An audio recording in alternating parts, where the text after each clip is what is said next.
The Ben Roberts-Smith case, this ongoing saga that should never have happened in the first place, being dragged out publicly days away from Anzac Day with a political agenda to ruin your heroes, wreck your country, and a political and government class, along with its bureaucracy enforcers, wanting you to know that they can arrest anyone, anytime they want, for anything they like. That's what they want you to know. That's the whole reason for this BRS saga that's playing out right now. Ben Roberts-Smith just released a statement. We're going to have a look at that now. This is telling. You want to check this out. Last 10 years, my family and I have been subject to a campaign to convince Australians that I've acted improperly in my service in Afghanistan. As I've always maintained, I categorically deny all of these allegations.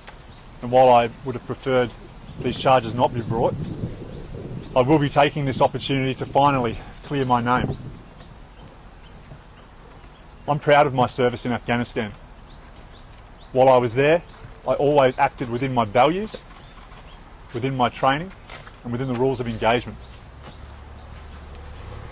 I'd also like to say that I'm extremely proud of all of the men and women that served alongside me in Afghanistan, and their service and sacrifice should never be forgotten, particularly those who made the ultimate sacrifice, many of whom were my friends.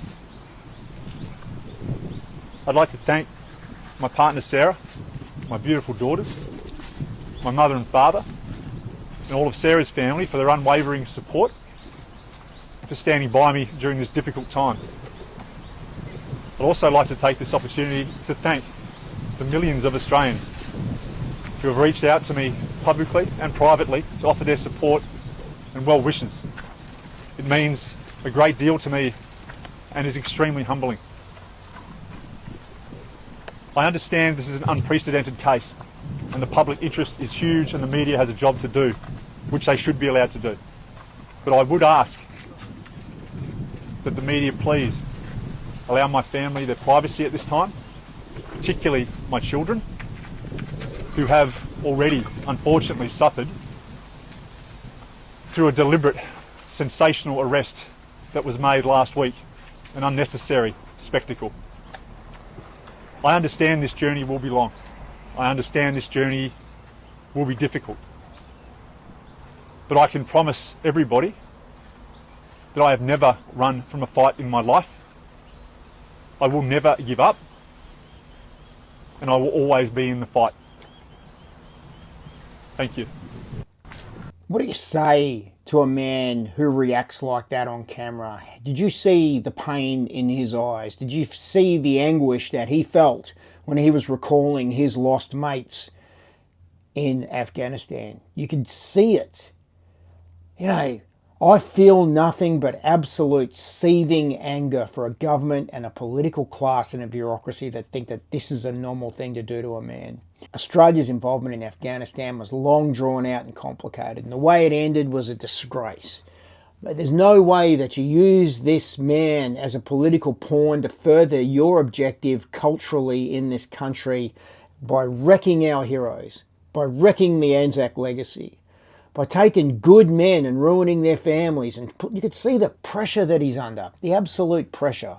You feel it in your heart. You think about, this is a man that saw his mates killed, badly wounded, has met their wives, knows their families, is watching their children grow up without fathers, without mothers. You think about all that's being rechurned and regurgitated back through this man and through his friends, and through the guys he served with and through his unit. And I don't buy any of the 21 that, put in testimony against him, because I've been in the military and I've seen how military fucking inquiries work as well. And I know how this justice system works too. It's a sordid mess. He will get the opportunity to clear his name. He will be acquitted. Of that I have no doubt whatsoever. But the system and the process is the punishment. And that's what they're trying to do. They're trying to wreck him. They're trying to wreck you. He is a symbol for Australia. And if they can take him down, they can take any of us down at any time. And that's their biggest threat right now. That's their biggest worry. They can take any of us down. This is going to be a long, drawn-out battle. It shouldn't be. The justice here should be swift, it should be fast, and it should be executed now. Get this thing done, get it finished, let this man get on with his life. Let Australia become Australia again, but they can't do that. And the reason for that is because this is a fight for the survival of your country. That's the fight you're in. They want to wreck it. The Uniparty want to wreck it. Let's be clear about that. There's no political alignment for Ben Roberts-Smith here. The Conservatives aren't on Ben's side. The commies aren't on Ben's side either. The Uniparty allowed this to happen. The Uniparty. Both of them were complicit in the disgusting war that we're involved in Afghanistan. And both of them have been complicit in the game that's been played out with Ben Roberts-Smith, the legacy, and, you know, the SAS and commando involvement in Afghanistan. All of our military's involvement in Afghanistan. It should never have looked like this. It should never have amounted to this. It's an absolute failing on our state, on our country. It's a blight on us as a society that we would do this. I'm done with it. We're all sick of it. I don't want to make content that feels like I'm grifting off of Ben's aura, because that's not the case here. But Ben, unfortunately, whether he likes it or not, is going to become the symbol for the resistance movement in Australia to take our country back. And I was thinking a lot about Ben Roberts-Smith the night he was arrested. You know, this man is probably the most well-trained human being in Australia for the situation that he's been plunged into by this government. And I say that because he was an SASR trooper, the best in the world, the best special forces in the world. Even the other operators in other countries would tell you that the SASR they're the tip of the spear. These guys are the tip of the spear. And they train for shit that would make your toes curl. He's been trained to resist interrogation. He's been trained to be captured and to not know whether he was going to die in the next 5 minutes, the next 5 hours, or the next 5 months. He was trained to know that if he was captured by some of the cruelest people on the planet, that he would probably die a horrible and gruesome death. That's him. That's him and his mates. And when they arrested him very publicly, as we all saw on the media, and Perp walked him, they didn't have to do that. There were negotiations going on in the background that would have avoided that situation, but they didn't. They chose to do that for a reason, because they wanted you to know that that could be you. That's what they wanted you to know. When they didn't take that choice and they decided to put him in jail, you put one of the most dangerous men in this country in jail. Now, Ben looks tired there. He looks like he's feeling the pressure. But I can tell you right now that that's a man that would have been potentially sitting in that prison cell, staring at that ceiling. His heart rate would have been doing 55 tops, and he would have known he's in the fight right now. He's in the fight in a system that he understands completely. They knew that they weren't going to break his mind in jail. They know that they're not going to be able to prosecute this guy and get the reaction that they're looking for in the system that they've built there. He is trained to be methodical. He is trained to be calculated. He is trained to be cunning. He's trained to be tactical. And he's trained to take the approach in this fight that will win. And he will win. Of that I have absolutely no doubt whatsoever. Ben Roberts-Smith sitting in that prison cell staring at the ceiling was the most dangerous man in that prison. I bet you there was a bunch of prison guards in there that would have felt very uncomfortable having that man in there. Not only because they support him, but because they know that he's a political prisoner in this system in Australia.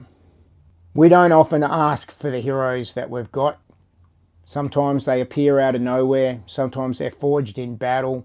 Sometimes they're thrust into the limelight, whether they like it or not. Ben Roberts-Smith, he's got a fight on his hands to save his own life, save the life of his family here, and to not let down the legacy of the good men and women that lost their lives in Afghanistan and in the forever wars, and have since lost their lives to suicide and mental health and all the other problems that our veterans face when they come back home. And this is going to be a hard fight, but I need you to get in it. We all need to be in it. Ben is in this fight. Ben is not going to give up this fight. You need to be in this fight. And you say, what can I do? I'm only one person. We're all only one person. You share the content, you read the story, you understand the facts, and you educate those around you that don't get it, that don't know. Don't let them not know. Do not let your country go quietly into the night, Australia. Ben isn't. Ben isn't going to let it happen. He's going to fight all the way to the end.